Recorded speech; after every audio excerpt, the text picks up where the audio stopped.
Japanese honeysuckle is an invasive species that kills native plants.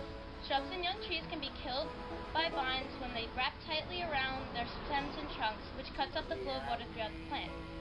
When the Japanese honeysuckle grows densely, it gradually blocks sunlight from reaching the leaves.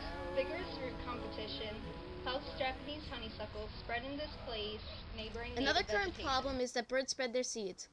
Many birds eat the Japanese honeysuckle, such as the tufted titmouse, northern bobwhite, American goldfinch, northern mockingbird, and eastern bluebird. Birds help the plants by ingesting seeds in new places. The Japanese honeysuckle continues to grow in the winter because their leaves are semi-evergreen, which allows them to grow longer in the winter and giving it an advantage over neighboring vegetation. Japanese honeysuckle was originally brought over to North America from Asia. It was originally valued as a landscaping plant for its rapid growth and attractive and fragrant flowers.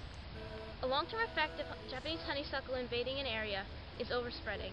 Over time, the Japanese honeysuckle will spread across North America, eliminating all vegetation, including shrubs, trees, and other plants and flowers.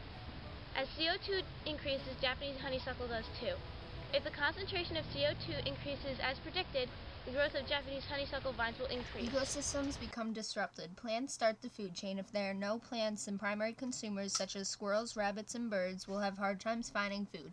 When the primary consumers die, the secondary consumers such as snakes and hawks will have trouble finding food too. This will keep going on throughout the ecosystems. The government has paid for any damage it has done to farms and national forests. We spend millions of dollars every year on the removal of invasive species and the restoration of the habitats they have invaded. It is bad to remove natural vegetation because they are part of an ecosystem. So if you take out the producers, you will affect the herbivores that eat the producers and the carnivores that eat the herbivores. Over time, if no action is taken to get rid of invasive species, they will eliminate other native vegetation, whether it's by girdling trunks and stems, blocking sunlight, spreading disease, or root competition. Invasive species can eventually become the only plants in North America if we don't act now to prevent them from spreading. A solution to the spreading of Japanese honeysuckle is cutting back our carbon footprint.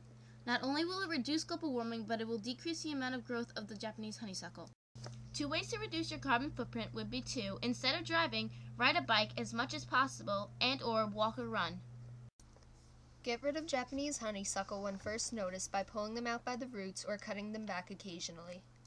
Check your garden to make sure you aren't planting any invasive species in your yard. Our love was sweet like the honeysuckle.